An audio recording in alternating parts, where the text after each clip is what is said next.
जब हम भोजन करते हैं ना, तो ये भोजन जो है जो श्वास नली में नहीं जाए तो वह कंठ द्वार को ढक देता है, यही एपिग्लोटिस जो होती है ढक देता है, जो हम आसानी से भोजन कर सके। जय हिंद। आज हम लोग बायोलॉजी के आहार नाल के बारे में जानेंगे। तो आहार नाल क्या है, ये आहार नाल के बारे में जानते हैं कि ये मुख गुहा से शुरू होती है और मल द्वार तक फैली रहती है। इसके लंबाई जो होती है 8 से 10 मीटर की होती है। इसके निम्न भाग हैं, यह भाग जो है वह देख लीजिए, मुख गुहा है, ग्रसनी है, ग्रास नली है, अमाशय है, छोटी आंत है, यकृत है, अग्नाशय है और बड़ी आंत है। ये सब इनका मुख्य भाग है। सब के बारे में लोग बारी बारी से जानेंगे और विस्तार से जानेंगे। एक भी चीज के बारे में ऐसी बात नहीं है कि जो हमारे लिए जरूरी नहीं है। इससे बहुत सारा सवाल आता है और एक एक करके हम लोग जानते हैं कि मुख गुहा क्या है। तो मुख गुहा में 2 जबड़ा होती है। इस जबड़े को बंद करने के लिए क्या होती है, 2 मांसल होठ होती है इसे बंद करने के लिए। और इस जबड़ा में क्या होती है, इस जबड़ा में 32 को दांत होती है। यह 32 दांत 4 प्रकार के होते हैं। कौन कौन से होते हैं? रदनक होते हैं, कृंतक होते हैं, चवर्णक होते हैं और अग्रचवर्णक होते हैं। 4 प्रकार के दांत होते हैं। फिर इसमें एक जीभ भी होती है। ये जीभ जो होती है अंदर से जुड़ा होता है और बाहर से खुला हुआ रहता है। इस जीभ का काम जो है सो भोजन को चबाने में मदद करती है। और दूसरा बात क्या है कि इसके ऊपर जितने भी अंकुर दानाएं होती है, अंकुर दाना, ये स्वाद कलियां कराती है। जो हम लोगों के मुख में जैसे भोजन जो भी करते हैं, ये भोजन जो है जो मीठा, खट्टा, कड़वा, तीता जैसा भी स्वाद है, वह स्वाद का पता हमें यह जीभ ही स्वाद कल का ही लगाती है। स्वाद कलियां जो होती है वह बीच में खाली रहता है। गौर कीजिएगा, अब अपने आईना जो होती है, आईना में जीभ निकाल कर देखिएगा कि बीच का भाग जो होती है खाली रहता है, उसमें किसी प्रकार का स्वाद नहीं होता है। हमारे मुख गुहा में ही अंदर में लाल ग्रंथियां होती है। लाल ग्रंथियां जो होती है, लाल ग्रंथि, वह 3 जोड़ी लाल ग्रंथि हमारे मुख गुहा में पाई जाती है। यह लाल ग्रंथि कौन कौन है? पहला पैरोटिड है, पैरोटिड है। दूसरा जो है सबलिंगुअल है,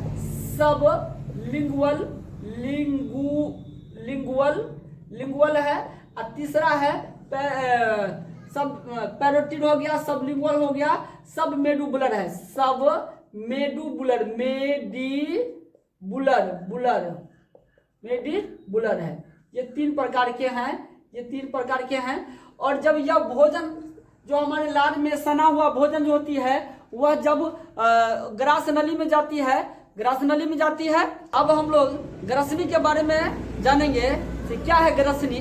तो ग्रसनी में देखिए 2 भाग होते हैं ग्रसनी के। एक होता है निगल द्वार, एक होता है कंठ द्वार। तो निगल द्वार का काम है कि लार से सना हुआ भोजन को ग्रास नली में पहुंचा देना। कहाँ पहुंचा देना?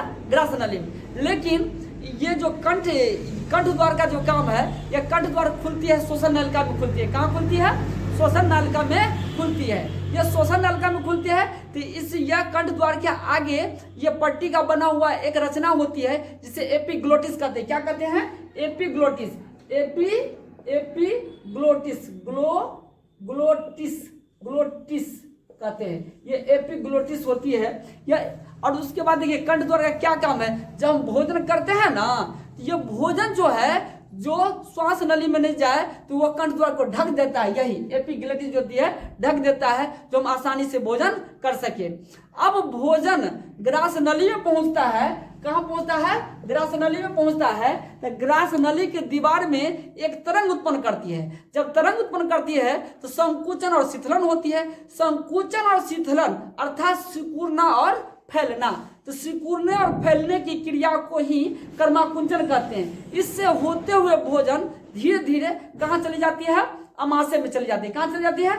अमाशय में। ये अमाशय में जब जाती है तो अमाशय शरीर मतलब यह एक थैला का काम करता है जिसमें जाकर भोजन जमा रहती है। हम अमाशय के बारे में जानेंगे कि अमाशय के कितने भाग होते हैं। तो अमाशय के 3 भाग होते हैं। कौन कौन भाग होते हैं? तो एक होता है अग्रभाग, एक होता है मध्य भाग, एक होता है पश्च भाग। तो अग्रभाग को क्या कहते हैं, मध्य भाग को क्या कहते हैं और पश्च भाग को क्या कहते हैं?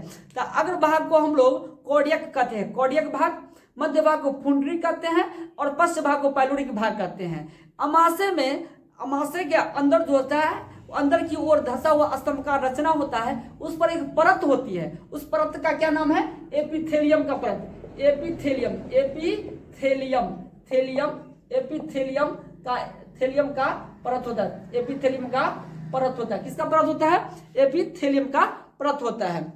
एपिथेलियम का परत होता है और यह स्तंभकार जो रचना होती है, ऊपर लिया जो होती है स्तंभकार रचना, इस स्तंभकार रचना इस तरह से होती है, इस तरह से होती है। स्तंभकार रचना को ही हम लोग क्या कहते हैं? यह जठर ग्रंथि कहते हैं। जठर ग्रंथि क्या है? जठर ग्रंथि, तो जठर ग्रंथि 3 कोशिका से मिलकर बना होता है। कौन कौन कोशिका से? एक है अम्लजन कोशिका, एक है सेलेस्मा, एक है जाइमोजिन। फिर से देख लीजिए, अम्लजन कोशिका, सेलेस्मा और जाइमोजिन कोशिका। तो इससे 3 गो रस निकलता है। तीनों कोशिका से अलग अलग रस निकलती है। ये रस का नाम है, अम्लजन कोशिका से HCl निकलती है, हाइड्रोक्लोरिक अम्ल निकलती है। सेलेस्मा से सेलेस्मा रस निकलती है और जाइमोजिन से जाइमोजिन रस निकलती है।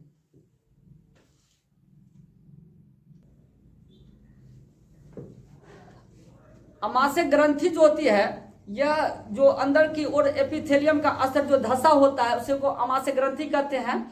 यह 3 कोशिका से बनी होती है। कितने कोशिका से बनी होती है? 3 कोशिका से बनी होती है। वह कोशिका है, एक है अम्लजन कोशिका है, दूसरा जाइमोजिन है और तीसरा जो है सेलेस्मा है जिसको म्यूकस कहते हैं। तो म्यूकस कोशिका से म्यूकस रस, अम्लजन कोशिका से हाइड्रोक्लोरिक अम्ल और जाइमोजिन कोशिका से पेप्सिनोजन नाम का रस स्रावित होती है। ये तीनों रस मिलाकर जठर रस का निर्माण करती है। किसका निर्माण करती है? जठर रस का निर्माण करती है। ये जठर रस जो होती है, ये जठर रस ये भोजन को पचाने में सहायता करती है।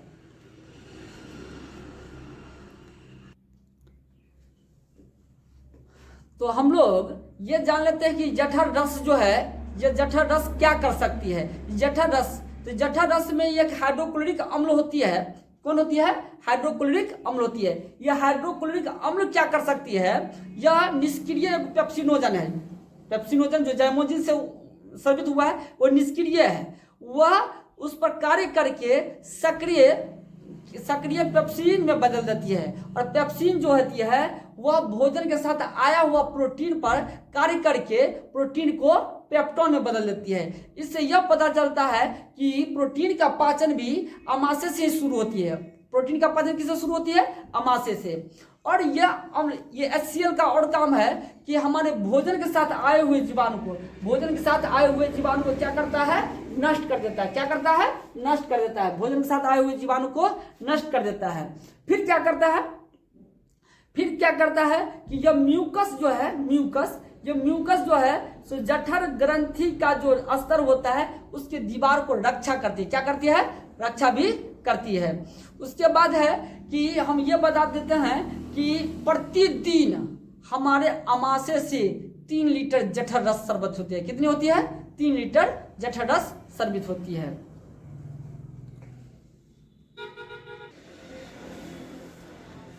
तो अमाशय की दीवार जो होती है उसकी सुरक्षा भी करती है म्यूकस।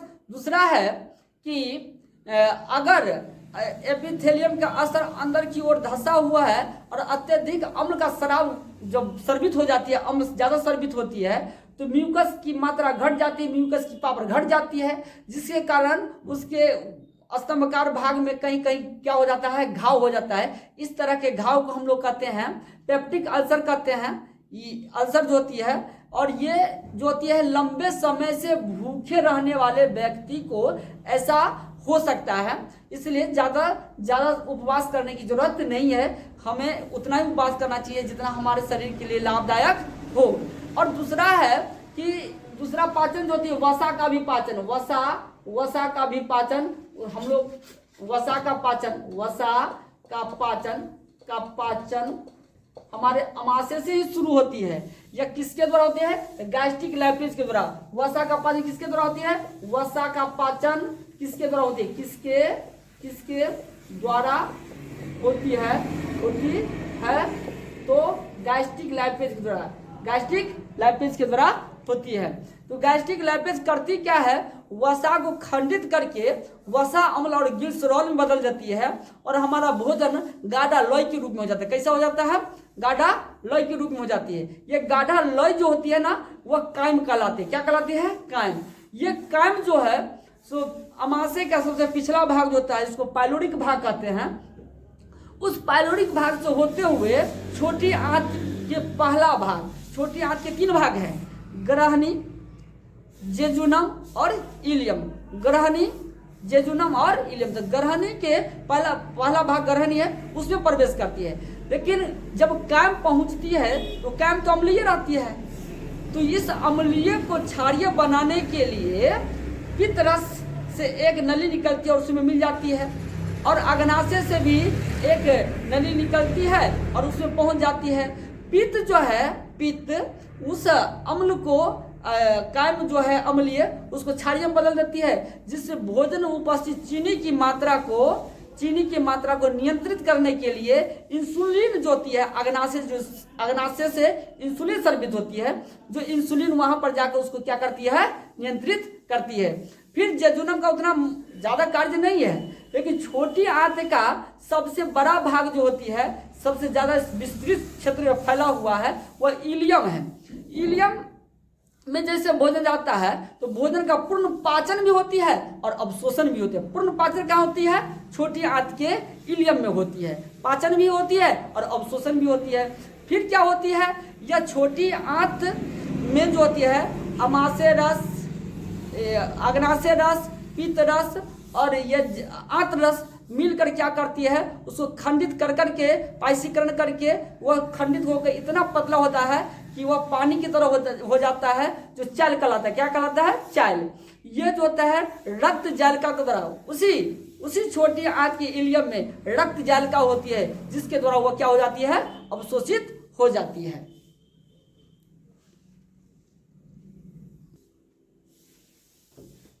तो आज हम लोग जाने क्या क्या जाने, मुख्य गुहा जाने। सबसे पहले तो आहार नाल है क्या वो जाने। आहार नाल की लंबाई 8 से 10 मीटर होती है। पहले जाने मुख्य गुहा जाने, फिर क्या जाने, ग्रसनी जाने,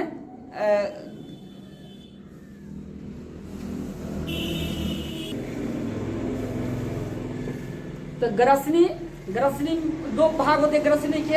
एक होता है निगल द्वार होता है, एक होता है कंठ द्वार। एक होता है निगल द्वार, एक होता है कंठ द्वार। निगल द्वार के बारे में भी जाने, कंठ द्वार के भी बारे में जाने।